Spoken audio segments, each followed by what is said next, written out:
Church, Hampton, and Appleton Materials Country Club. Oh, gotcha.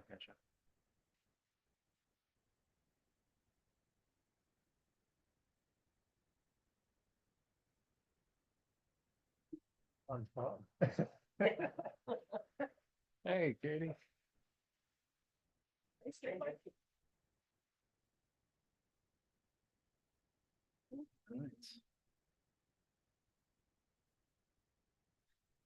Julie said she'd be a little late for the workshop, Thanks, Lori. and Lewis is online. We got Lewis as a co-host. Yeah. All right, great. Yeah, we will sit down here. All right. Well, we will jump into the town board workshop at 4:31 here. Lori. Hi, everybody. Here comes the 2025 budget. This is just a draft. It's still ready for edits. Nobody from the state of Colorado sees it until we're done with it and until you all approve it. So focus will be on the 2025 column that's highlighted in that lovely light green. But for historic reference, I'm showing 2023 and 2024. And also the really dark green column is my year-end estimates for 2024. And we'll see how close I get. How good am I at guessing? Just a reminder that, you know, everything that we do with this budget is in according with GAAP, generally accepted accounting principles, and also GASP. I love GASP. Government Accounting Standards Board. Not a clothing store. Not a clothing store, dang it. But yeah, no, but they're pretty important. And then just as a reminder, this is fund budgeting. So this gets a little, it looks really big and scary. It's really not when you break it down. So the general fund, that's your general operating. So that's everything to keep the town running, keep the board running, keep public works running. And that's your general fund. And it's also, you know, salaries, administrative personnel, insurance, all kinds of fun things like that. Then we get down, the next ones will be special revenue funds. And those are special because we really don't get to move those funds without permission. So those funds stay funded until somebody says we need to use those funds for something else. So you've got the Conservation Trust Fund, Capital Equipment Replacement Fund, and the Cozen's Ranch Open Space Fund. And that one is, the Capital Replacement Fund is funded by State Highway User Trust Fund. So that's your highway use tax goes in there. The Cozen's Ranch is funded primarily through transfers from the general fund or grants, which Sarah has been doing an awesome job searching out grants for the bike park, which is where the Cozen's, which is where the bike park is in the Cozen's Ranch Open Space Fund. Let's see, then we've got capital projects, debt service. That's not busy right now. The debt service fund is pretty boring because we haven't gotten into debt, but that could be coming up for the future funding of a lot of those big projects we want to complete. Victoria Village, that's where all of Victoria Village will wind up landing when we get the debt. So then we also have the enterprise funds, sorry. These are just those little business guys that are hanging out that I keep an eye on. The water fund, the wastewater fund, the Downtown Development Authority would be considered kind of an enterprise fund because you guys manage the Downtown Development Authority, even though they have their own board, but you guys have a say in everything that happens. So you're going to see the Downtown Development Authority added. And then, of course, we have the JFF as a fiduciary fund, which is completely separate. So anyway, starting at the top, we've got some revenues coming in. I did want to point out that I think I'm going to hit what we had budgeted and maybe just a little higher on the town sales tax for 2024. So I'm pretty optimistic keeping the 2025 sales tax about the same level. That last, I'm sorry, I was on vacation, but that last report, I would have gone, woo, look at that. And because that was quite an impressive July sales tax. Yeah. So I'm a little optimistic, but I'm gonna hold it pretty close to what we've already budgeted for. I don't like to be too optimistic. I'd rather come in a little over than under. So that's my thinking on that. Lorraine, Yep. when you're referring to specific line items, if you could throw Oh, out the sure. number, that would be awesome. 10-3-1-400. Okay, perfect. I will do that. Sorry. Just makes it easier to, Yeah, I was yelling move at around. Michael yesterday when we were Thank you. going over this, going, what number? yeah, So Just- we all get in that bad habit. We've been staring at it for a while. thank you. So then a lot of the other revenues, I kind of kept in line. The big exciting revenue is 10-3-3-100. These are grants that have been approved. These have been signed contracts. These are the funds that are going to be available when we get these projects really rolling. That's awesome. So yes, it's about $6,390,000. Woo-hoo. So, but that will go quickly as these projects roll along. Because as soon as we start get those things going, I'm running over to the state to get our cut back. They're not all 100%. Some of them are 75, some are 50, but at least we have that much help getting those projects rolling. And then cruising down.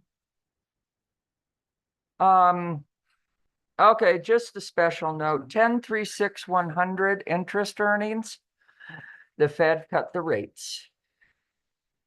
And they went a half point, and we're probably going to see another half point cut before the end of the year. And then next year, they're going to keep cutting. We don't know exactly how many. I spoke with Brett Parsons at Colorado Trust. That's our piggy bank guy who's been getting us all this great interest.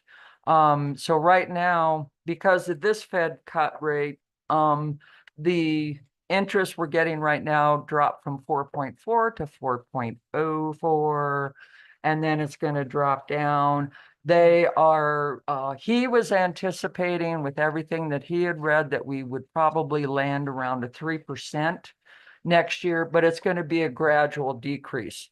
So I was a little bit, I cut that down, anticipating about 3%. Again, I might come in a little over, but it's just gonna, what's the economy doing? What's the Fed doing? What's everybody doing? So that was the bad news. So Lorraine, on some of those are long-term funds that we probably won't be getting into. Are municipalities allowed to invest them in like 5-6 year CDs that still would get a higher rate for that extended period or not? That's a good question, Katie. What we're in right now is exactly that. It's not a CD. The beauty of the Colorado Trust is that I'm holding a ton of money way over the FDIC limit on any bank. All of your funds are held in Colorado Trust. Okay. Colorado Trust have been giving us 5.4%, which has been a really good interest rate. Yeah.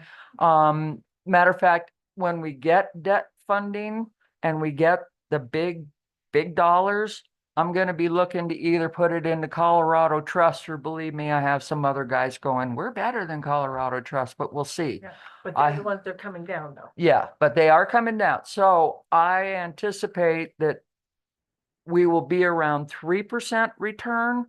But the beauty of Colorado Trust is when you put them in a CD, you can't withdraw them. You can put them in a money market. They'll charge you penalties if you withdraw too early or too much. So basically, Colorado Trust is like a big bank holding anything that when I need operations and management funds that I don't keep in the bank, I just do an ACH transfer. Okay. So that's exactly what Colorado Trust is for, to try and get me the best interest rate possible for the town.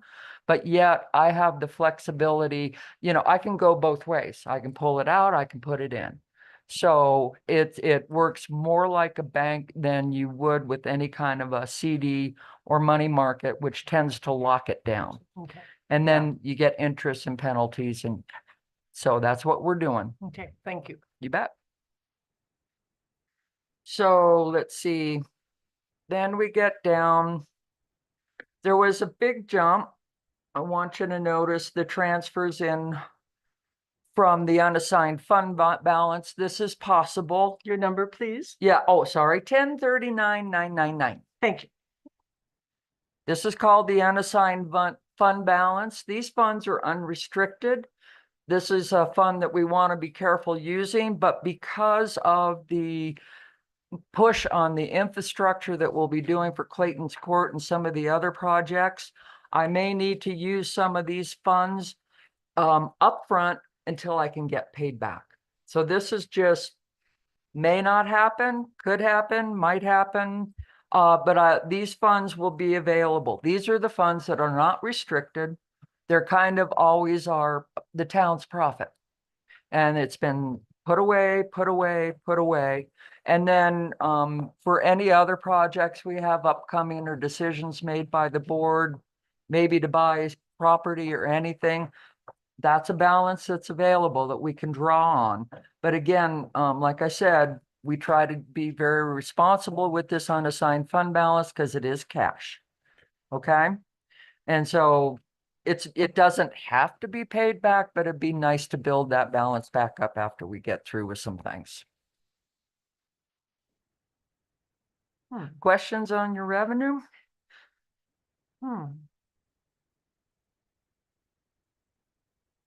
So, because right below that, you see where it says general fund new revenue. The new revenue is the taxes, the interest, the property tax, the motor vehicle tax. That's all new. The general fund total revenue is the other sources and transfer. That's your general fund revenue. Grants, a lot of grants. Go ahead, Anna, I'm Yeah, sorry. Lori, I was just thinking about the last couple lines you pointed out, and is there a relationship? Is the $300,000 anticipated interest in 2025 derived from that 7 million that's in the Colorado Trust? No, this is, I call it gravy. Okay. This is interest that all of the funds in Colorado Trust are earning. And that kicks in, and that is revenue. It's simple, clean revenue, but it is going to drop to a 3% interest return. So yeah, the town's making money while they're holding our. Yeah, I would expect, but Yeah. Where's that 7 million held?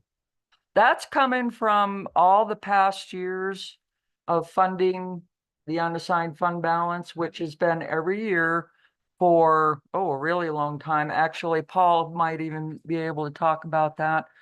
Our revenues over expenditures, town profit gets set aside. We do it once a year, but it builds and builds and builds. But where do we keep that, I guess? Right?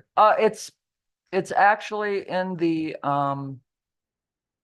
capital, in the equity, sorry, of the financial statements. It's kind of your equity account, which is similar to a company's profit. Mhm. So it's kept on the equity accounts. Mhm. So I do know that those funds are in there and are just sitting, they're waiting. But I think this question is there a So, bank or is I it see a one bond here. fund or where? It says where is general the money? funds, new revenue totals, that's 7.5 on that page 4. Yeah. Which is that total? That's your taxes and new revenue. The one below it, general fund total revenue, is a combination of the transfers and the new revenue. And those dollars are held in Colorado Trust. Yes. All the money's in the Colorado. There you go. Trust. That's- Yeah, I feel like we should be using it more and like. Well, making more money, the graph, 7 million bucks. I the mean, graph that I show you, the snapshot graph that I show you every time I come up and do my tap Right. dance. That's the Colorado Right. Trust. That's usually like around 20, 21 million. 20, 21. So then on the top, I do the, operations is the light blue. That's how much we've used for operations, for managing the town and running the town and instant business. All the business, the daily business of the town. And so, yeah, all of these funds, all of this money is in Colorado Trust. Earning interest. I feel like Earning you could make interest. Way more money though in something else. It's less, that's not really risky, but. Well, that's Okay. why the unassigned fund balance is, yeah, has added up and added up over the years. It's about $7 million. This is the unassigned fund balance, which is, as I mentioned, cash. Once you spend it, that big blue bar is gonna go down. But it's available. So it seems to me that a little odd that in 2024, we had basically $500,000 worth of interest income on $4 million. That's because we were earning 5.4%. Yes, are- but now we've almost doubled that up to, 7 million, which is not quite doubling, but it's, it's close. Yeah. So even though the interest rate goes down, you've got a considerable amount of more money that's being invested. Have you taken that into consideration? No, I've taken the amount that I'm estimating for next year is based on the total of the Colorado Trust, which is $21 million. I have to split that out because the general fund normally gets 45% of that. So the general fund is going to get $300,000 in interest next year.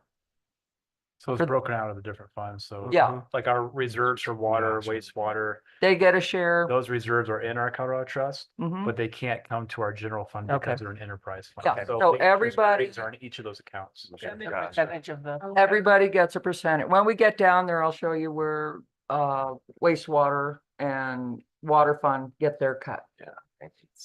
Everybody gets a share of the pie. Okay. So back to Colorado Trust, is that something that most municipalities use? Yes, Yeah, I mean, it's the most widespread in It's- Colorado for sure. yeah, for Colorado municipalities, I'd have to say, having, I went to the summer, Colorado Government Financial Officers little retreat. I'd have to say probably when Brett Parsons was speaking, he's my guy from Colorado Trust. Probably about half of us, 3/4 raised our hands. Oh yeah, we use, hey Brett, we used Colorado Trust. What are their fees like? What? What are their fees like? None. It's good for That's good. Yeah. Trade off with us. Yeah, they're in there access and no making their cut, restrictions. yeah, they just run this money. Whatever they're doing with it that I'm not seeing, they don't charge you anything for us to park it there.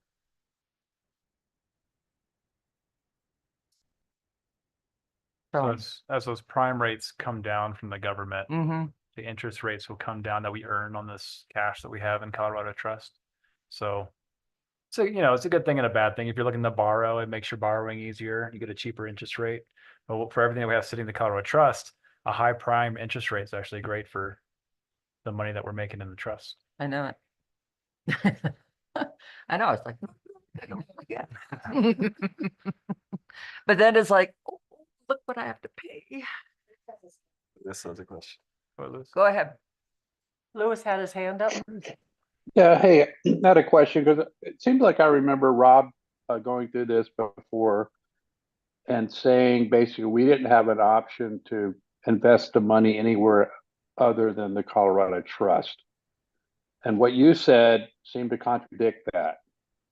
Well, Lewis, right now, because somehow word, I think, got out that, Fraser is contemplating possibly bonds or how it got out, but all of a sudden I have some other groups, other salesmen have been turning up on my doorstep, which I will be looking at their information, because one of them was quite honest about, well, I used to work for Colorado Trust, but now we're over here and we're doing our own thing. So before I make any decision that I'm going to move this kind of funds just to somebody else just for an interest rate, I'm gonna have a big discussion with you all because I've worked with Brett. He's my guy at Colorado Trust. He's the guy that I sent him an email the other day. He called me back 2 hours later so that we could review what was going on with the interest rate. And I asked him to look in his crystal ball as to what's coming up for next year. I said, because hey, man, I'm budgeting. What the heck? And so he calls me back. So number one, I've got, this is a great relationship. So yes, I will be investigating other potential. There's one called C-Slip and C whatever. I forget what they are. I didn't bring them with me.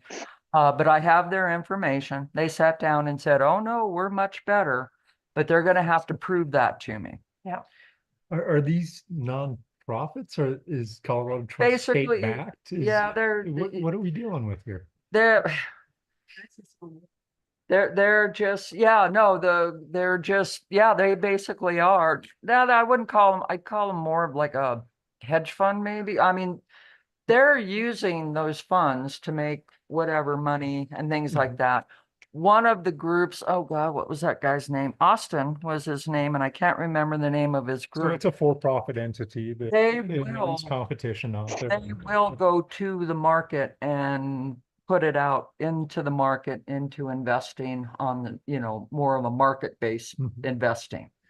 We should be doing. So that's a possibility, and that's what like I said, I will be looking at them very carefully. Because if we can do better elsewhere, great, but the market is the market, so we got to put them someplace safe. Yeah. Yep. That's my biggest concern, is keeping it safe. Because that's a lot of money and I don't want that suddenly disappearing. That would be bad. That would be yeah, I don't think you guys would want to keep me around. Yeah, Colorado Trust has been around a long time. Yes, they have been at this for a long time. And I feel pretty confident that that's a pretty safe place, but maybe we could take the bond funds and maybe do a little something more. I want to put that someplace where if we do the bond, if we have to pay interest, I've got it parked where we can make interest to park the money. So I make enough interest to make the interest payment. That would be awesome. That So would- those are the things I'm running down for future funding for the town. Cool. Now you know my evil plan. Great. So then continuing on, I did get the Winter Park Police update just this morning. So on 10/41/862, if you're looking at the PDF, you're going to have a different number. I put a 1.3 million in there because I've got their contracted rate. They just updated that this morning. And what is that now? That is 10/41/862. Okay, So Is it- that went up just a little bit again. so it is Um, 1.3 Yeah. was the new number. Okay, Yeah. okay. So they typically struggle with, I don't think they've ever been fully staffed. Right. So we pay what they pay. So if they're fully staffed, you may be getting to that 1.3. Once they get closer to an agreement with Rendezvous as far as building a turnkey police department is the current conversation. Oh. If they get there, Winter Park's still wanting to know, like, what are you guys going to charge us for a lease for this building? So that's still unknown, but we'll be appropriate some level of that. So those are conversations that'll be forthcoming once they have a change in cost there, which likely won't happen for What happened a in that couple more years line at least. the year before? Increased Like, 50. That's right. Thank you. It is, but it's away. Oh, Yeah. Elizabeth. Yeah, I mean, I'm just curious. It looks like there was a $400,000 increase the There year was, before. so the way that our agreement works is for the call volume for responses for Fraser and Winter Park, that fluctuates. And things have been getting closer with just build out just in Fraser in different areas that we've gotten more of the call volume. So our cost appropriation is based on the call volume. Okay. So that changes and it could go down, it could go up. And we're billed based on that call volume. So again, I mean, just looking at previous, 876, maybe we get closer to what we budgeted for, this year. But, I don't think we've ever really come within a couple 100,000 of that historically, so we'll see.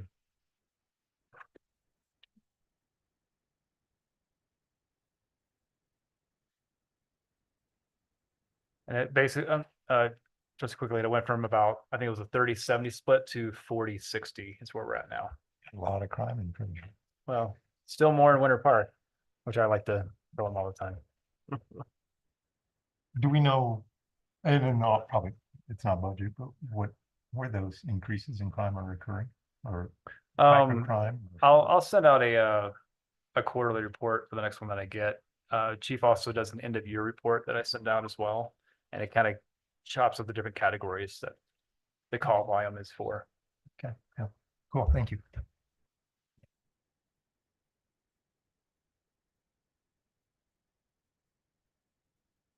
So then, yeah, and then we also did do the 10-4-1-8-7-1 business enhancement programs. These were the grants that we've increased those. Those will be $25,000 enhancement grants that you guys will assess and choose the projects that will receive those funds.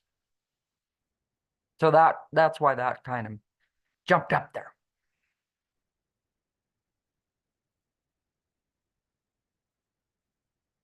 And then on down into administration.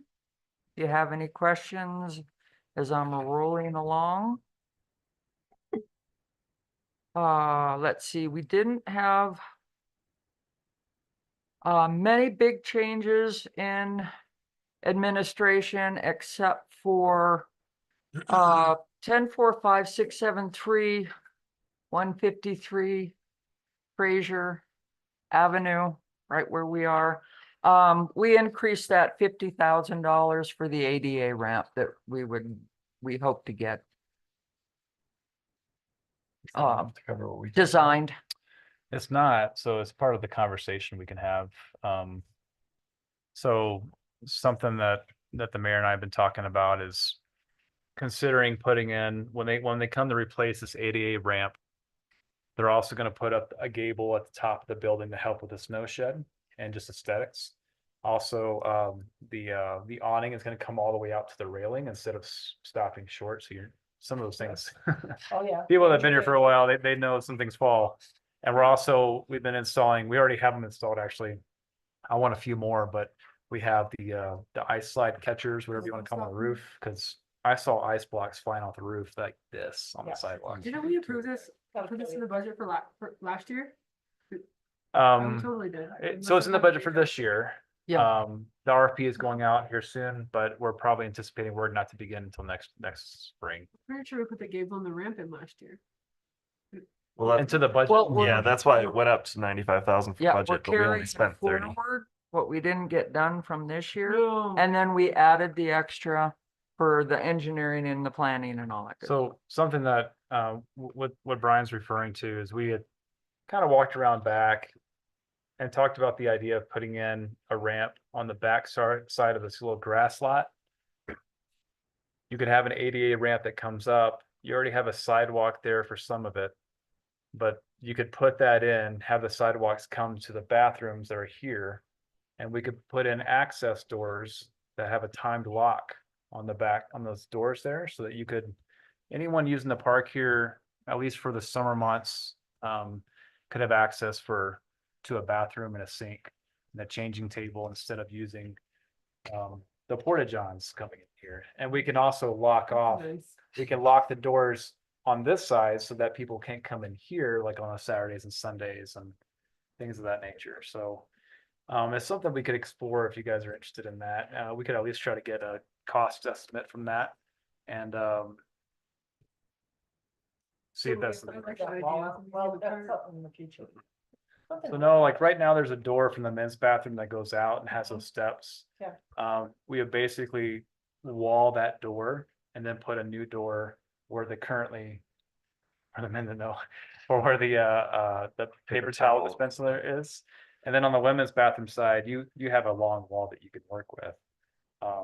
It would just be making sure that that works with the sink area and coming in. But we could have those on time locks. We can make sure that they're locked and secured, every so often to prevent anybody from sleeping in the bathrooms or anything like that. But then that would alleviate, for picnic in the park, you can have actual bathrooms available to the public where they don't have access to the boardroom and to the audio, video equipment and all those different things. So just a thought. Good idea. I think it'd be a really, really good amenity. But if we put that ramp in, would that mean we wouldn't have to change the one in the front? No, we would still do the one in front, but since we're having somebody coming in to design and build a ramp, Right.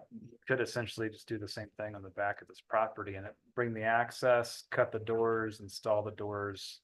Yeah. Not really any updates to the bathroom, but just accessible to people that, if they use this for birthday parties and different things like that, we actually have a bathroom that says the Porta Johns. But it can just be something to chew on. Yeah, see how the budget ends up. Yeah, It is a good idea, rough guess around 50 grand probably big dollar. for that ramp and doors cut into the But brick. cut into the old schoolhouse. Yeah. It's gonna be more the doors. Figuring out the doors and trying to, so if we move the men's door to the back of the building, it's then using the bricks to match, so they don't look like you have a big hole there. And just some of the aesthetics and figuring out if we go off the back, straight off the back with the ramp, or if we put a ramp near where the steps are, just trying to figure some of those things out. Because the grass area in the back is actually a foot higher than the floor level of the bathroom, so there has to be a give somewhere, so we'll just have to kind of figure it out. Yeah. I think it'd be a pretty nice amenity and way cheaper than the Lions Ponds bathroom.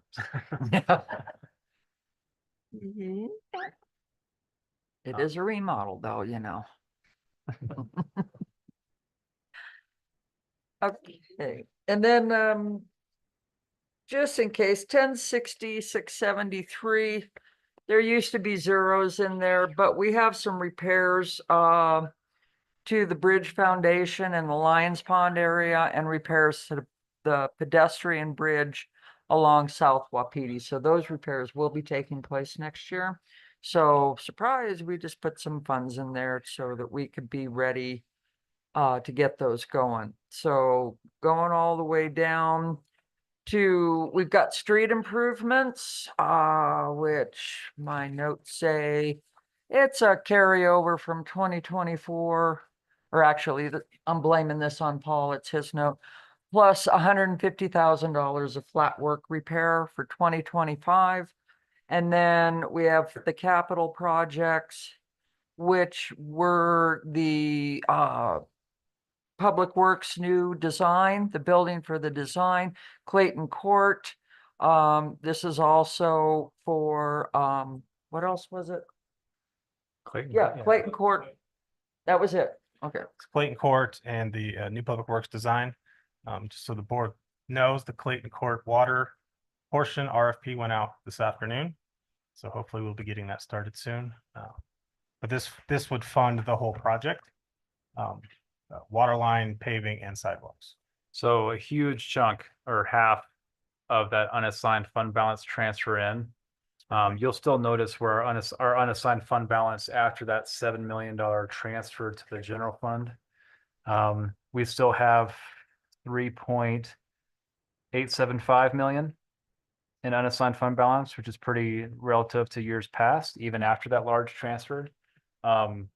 So the intent of that is to we have the $1.5 million grant for Clayton Court infrastructure. We've consulted with DOLA. We're going to pursue an additional $750,000 on that because of the cost has come up so dramatically. Our initial cost estimates were around 2.2. Now that we've actually, where are we at on design percentage? I'd say we're 90%. The water plans are complete, but we put a pause on the sidewalk and some of the drainage to get that out so that we can get the water line in time for the development we've already approved and have under construction.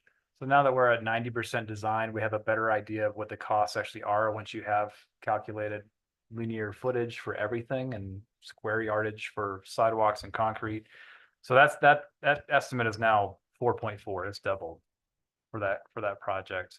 So that transfer in from the unassigned fund balance, 4.4 of that is to get Clayton Court done, at least a phase 1 done. We're not anticipating getting it all done next year, especially when we don't know where some of the curb cuts would go for the sidewalks and such. But we know that certain areas are being platted right now. Strom's already, being built. The southwest property on Clayton Court, they're submitting we had a discussion this morning about their sketch plan. They'll be submitting for preliminary or for their formal sketch plan here soon. So that would be done. But we're likely looking at 2 years of construction for Clayton Court. Just so that we're not putting in sidewalks that we would have to otherwise tear up. There's just too much unknown on the east side of Clayton Court. Even if we tried to plan through certain areas to have utilities to stub out, we don't know what's going in there. So you don't want to put in a nice sidewalk that's going to be ripped out. So this budget's for the whole amount, but we anticipate a big chunk of that rolling over to 2026 to finish it up.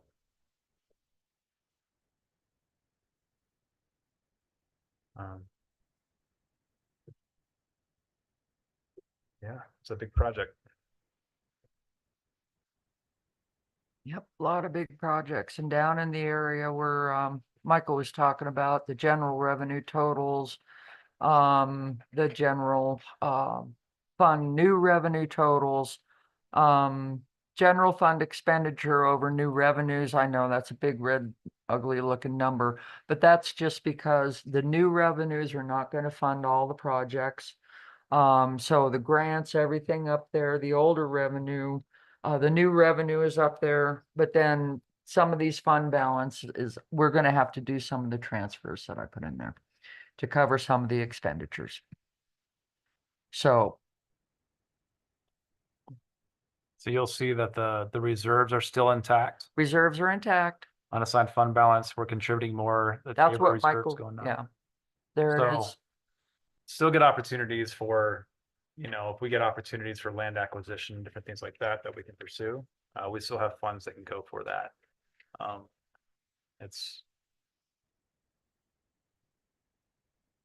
We're doing pretty well financially and kind of getting after it. Mm-hmm. Then there's the restricted revenue fund. That's the 12/31/100 guys down there. Basically we put that 1% sales tax in there. It's restricted revenue. Oh, see, their little interest income went down. They were getting interest income too. So again, new revenue totals, still looking pretty good in the restricted revenue fund.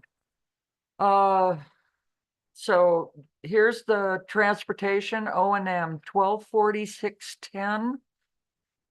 That number is the option 2, Brian, just so you know, for the bus. The 128 is for the bus with the additional purple routes added, peak hours, morning and night during peak times. So that Black is line. Black line. or black line, excuse me. I still think in purple line. I don't know why. I can't make it go away. Trails O&M, trails, capital expenditures, and some projects. But your restricted revenue fund looks good. Going to come in with a little bit of revenue. Revenues over expenditures about 162,000, which will keep that fund balanced or funded. That'll go into the fund. Conservation Trust Fund, that's your lottery proceeds. It's hanging out there doing pretty okay. And there again, you can see the interest earnings. Yeah. It was 3,000 this year, but yeah, it's only going to be about 1,000 next year. Capital equipment replacement funds, highway use tax proceeds. I kind of managed to get the better report in this year. I think we got a little bit of an increase in the highway use tax.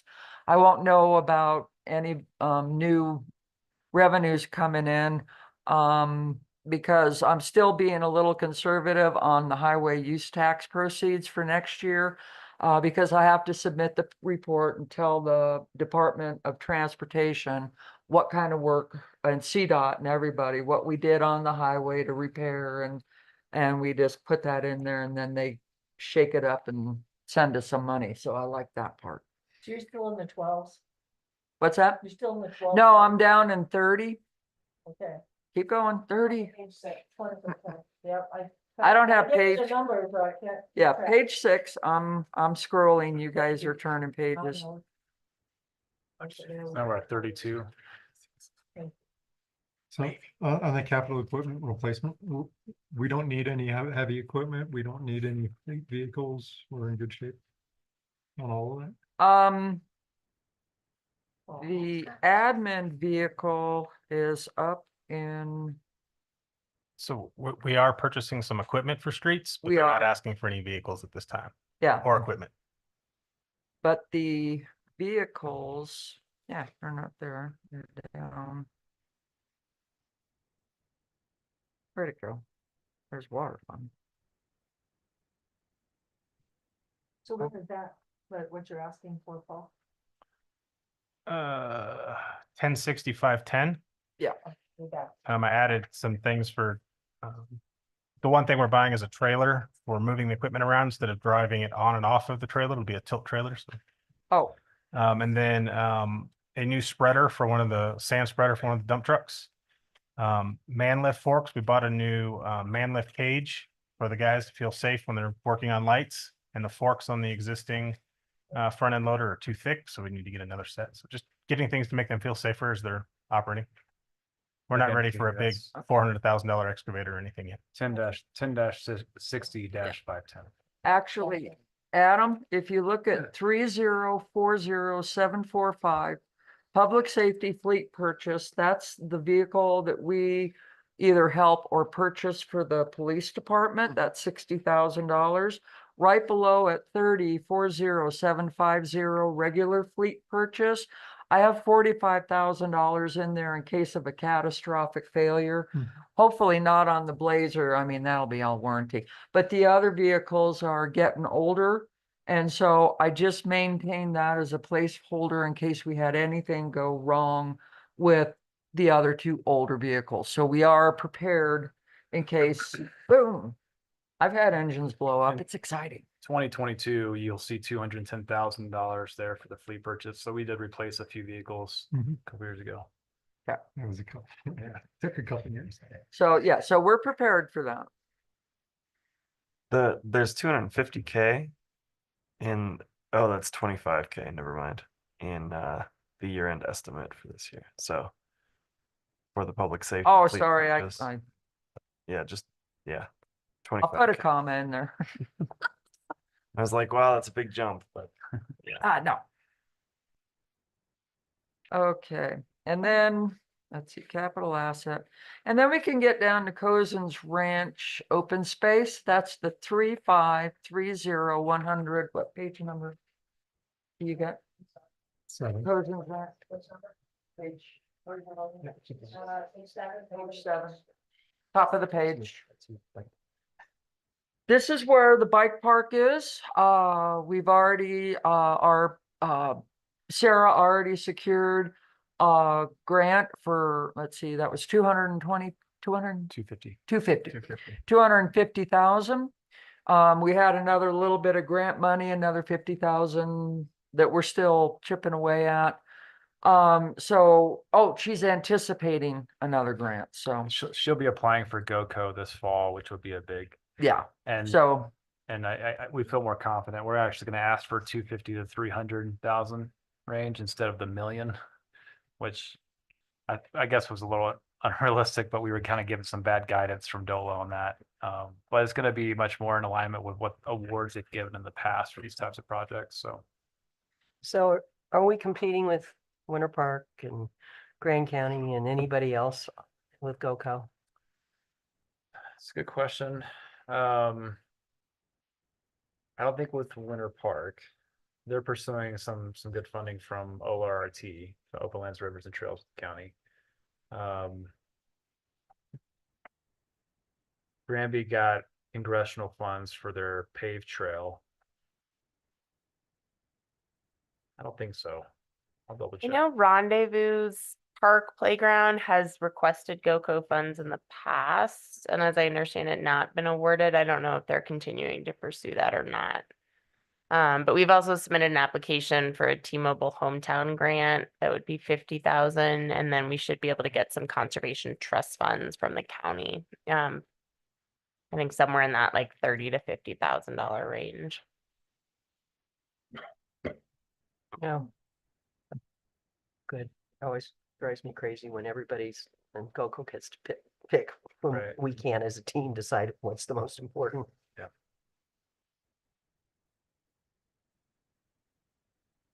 So, but anyways, the good news about the Cozen's Ranch is all things considered. If we get everything done that we hope to get done, Cozen Ranch fund revenues over expenditures, we should still have 327,000 remaining in the fund, so hopefully. And then Sarah is just magic getting those grants, I'll tell you. She's the best. So there may be a little flexibility just to keep in mind if, depending on how we do with GoCo this fall, and we're looking at phase one, part of the discussion tonight, Sarah will show you the RFP that we're looking to put out for bike park construction. So we have some funds there for the revenues over expenditures that we could pull from. But ultimately, just looking at a phase one, depending on how GoCo goes, we could potentially fund the whole bike park. So optimistic. Thinking about repairs to the bridge there on the Lunch Loop. Uh-huh. I've always felt like it would be appropriate for us to get somebody that even does etching, just to put Catherine's Bridge, something like that, because Catherine Trotter was the driving force behind getting that bridge put up. Okay. And if we're doing it anyway, I don't know how the rest of the board members feels about that, but it wouldn't have happened without it. And No, the same thing with our bathroom, even though it cost us a lot. I- close to bucks. I've thought that her name should be on a bench or something, just because she had decades of effort setting this up, so. Even if somebody came in that could do etching or something and that the rounded part of it. Anyway. That's a great Maybe idea. we'll work on it, we can cost much, and I think we should leave that one at that. If you guys are okay with that, we can make that happen. Otherwise, we could make that a board agenda item if you like to have a more formal approach to it, but Somehow recognize. Okay, that's great, that's awesome. Yeah. And then, quick blow by your debt service fund that's available and that's ready for whenever we make those big decisions. Next is the water fund. Which. Page 8, water fund is where it starts. This thing is hard to print out on paper. I do apologize about that. I've tried to make it look pretty, but it's tough. So water fund is looking just fine, with some projects coming up. I think we're fully funded and doing well at the moment. Again, their interest is gonna go down. I mean, they had some major interest, so that's gonna drop a little bit. But that's not gonna hurt the water fund. Customer service charges, I'm being a little conservative, maybe a 1.1 million. And then some plan investment fees and all kinds of things coming in. But as far as, there was only one thing you guys changed. Oh, here we go. So, Remaining well maintenance and repairs. Increased to 150,000 for Paul. so 50, 40, 465. Yeah, 50, uh, 40, 465. Increase that due to we seem to be having a lot of water breaks in downtown. So just trying to cover that anticipation. We had one water break happen twice in 2 months in the same line, which we're hoping to replace with the Clayton Court project, but just these unforeseen water breaks, they cost more now, it's expensive, especially in the winter when we have to heat. So bump that one up. Then if you go to 50, 40, 730 capital projects. You're gonna have to speak up, Paul. We can't hear a word you're saying. Have to repeat everything. I got the mic up. I'll wait for the train. 50, 40, 730. It's carryover from last year. So that's the Quail water loop off of Quail Drive. And then the PRV vault there on between the north and south system. Trying to work through that. We know the system will how to make that happen, but we don't want to install the PRV until the work in John's Drive is done by the developer, because it's going to be relocating that water main. So didn't want to spend money installing that to have to move it. So. And then capital purchases, just the remaining AMI meters that we need to finish out the meter changeover, so they can stop driving around and we get better information.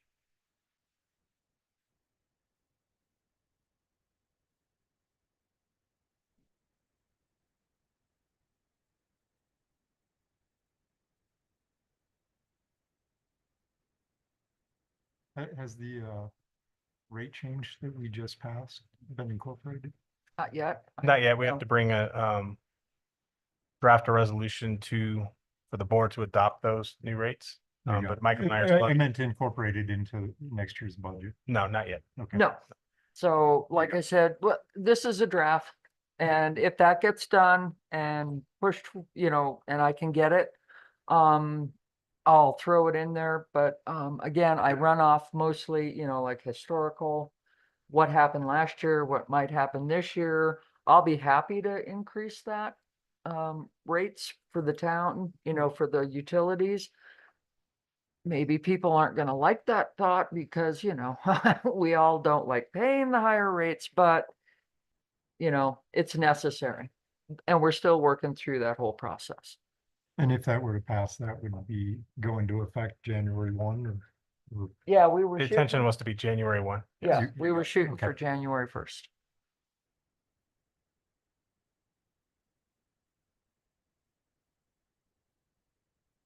And then that would also for the wastewater fund on 5534-100, customer service charges go up. That would increase that income also. And then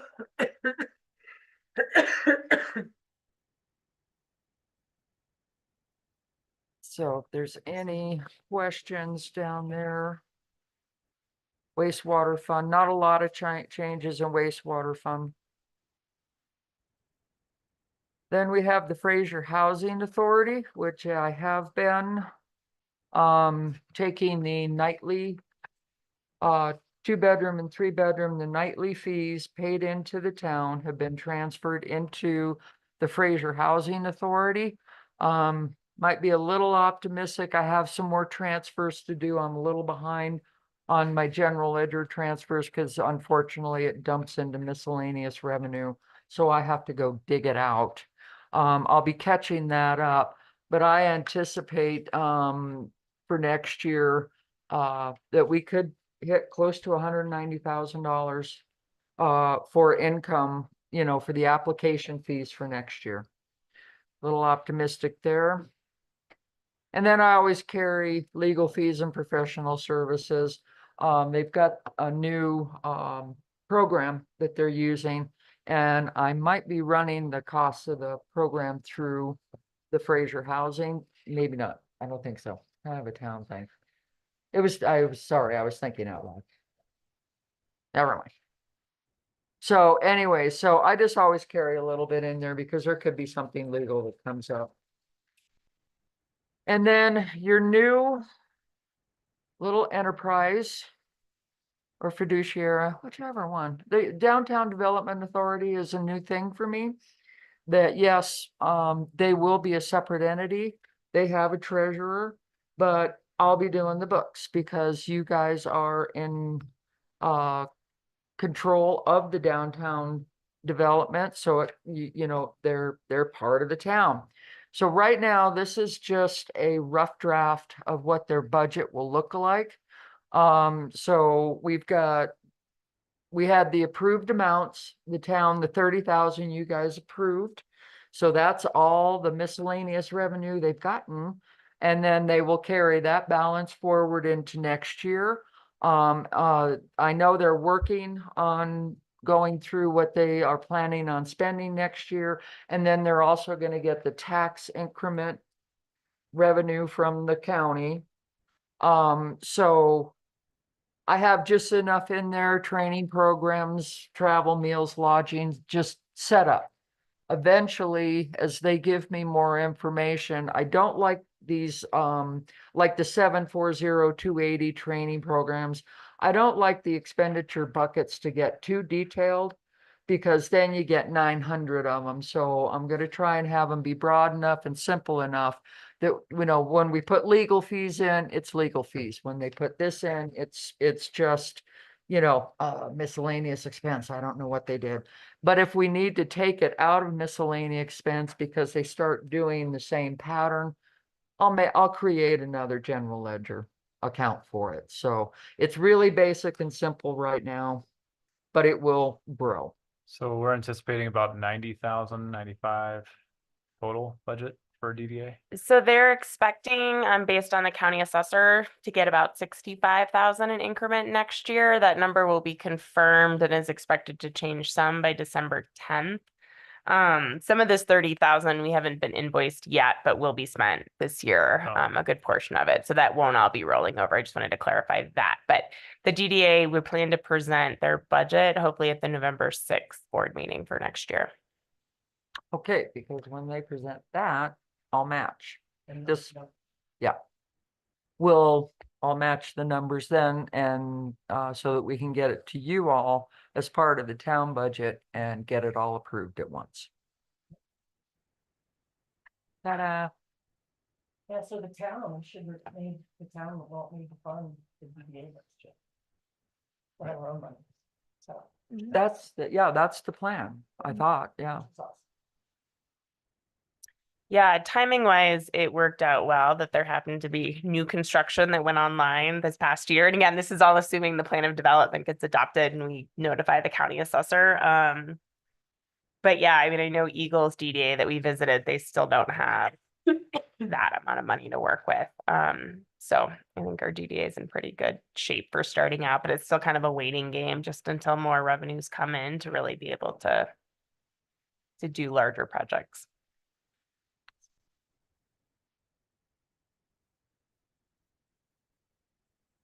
Any other questions? And then, yes, I will have, get this definitely over to the budget committee and we will see when you guys would like to schedule a meeting and go over any other questions, concerns, and we'll just discuss the budget. Maybe next week. Not on board meeting weeks. Great, thanks. Try and lighten everybody's load. Good start for sure. So just a couple of things to think about. Couple of things that are included. Obviously, Clayton Court is included in there. We also have, with discussions with Winter Park, looking at a joint wayfinding project. They got a quote from a consultant for $40,000 to do some design work off the Fraser River Trail and off the highway, to have some uniformity in the sign design, but like different colors for the municipalities. So you know when you're in Fraser, you know when you're in Winter Park. So we have 15,000, which we're anticipating to be the cost share between Fraser, Winter Park, and the resort for this kind of combined wayfinding project. If you've been to some other areas, they have the same signage throughout different towns as you kind of go along these major trail systems. And that's the intent with this, to help with that uniformity so people have a good understanding of what to look for when you're looking for downtown shopping areas, restaurants, public bathrooms, public parking, and things of that nature. We just replaced the ones in town and I love them. They look great. Is it going to be consistent with that or are we Our gonna colors, expand our those? colors certainly can. Yeah. We can also, you know, however they're going to end up designing the sign, I think there's going to be a spot for the logo for the Mhm. town as well. But we're still just kind of digging into that. Yeah, because I think that's a great start. That could definitely be expanded. Something that I have Sarah Wick looking into as well is kind of looking at replacing our entry, like, welcome to Fraser signs that we've talked about for years.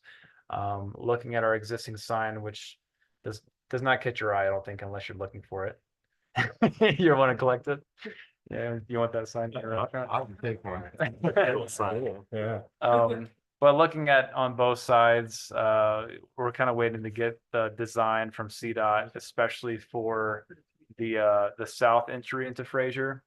So that there's some places that you could put the sign, but kind of get some ballpark estimates on what those could look like. So that's something that we could come down the line, that we may be ready to pull the trigger on sooner or later. We're gonna go ahead and replace the sign on Town Hall. It's just a metal plate, on the awning itself, just to reflect our current logo. And just really one other thing to think about is I need to have a discussion with Scott Ledeen. Earlier this year, we had a workshop at the church as far as funding a phase one for the historic church on doing some renovations to that space. And that renovation, I think, was in the ballpark of 750 to $1 million.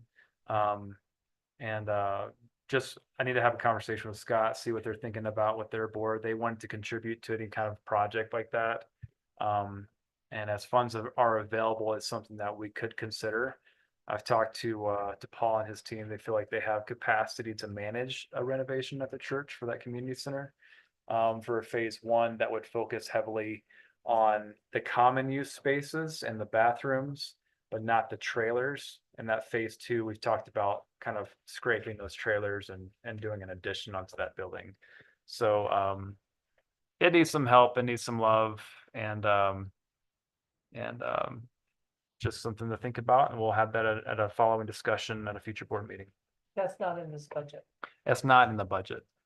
So that is the one item that's not in there that may be worth consideration.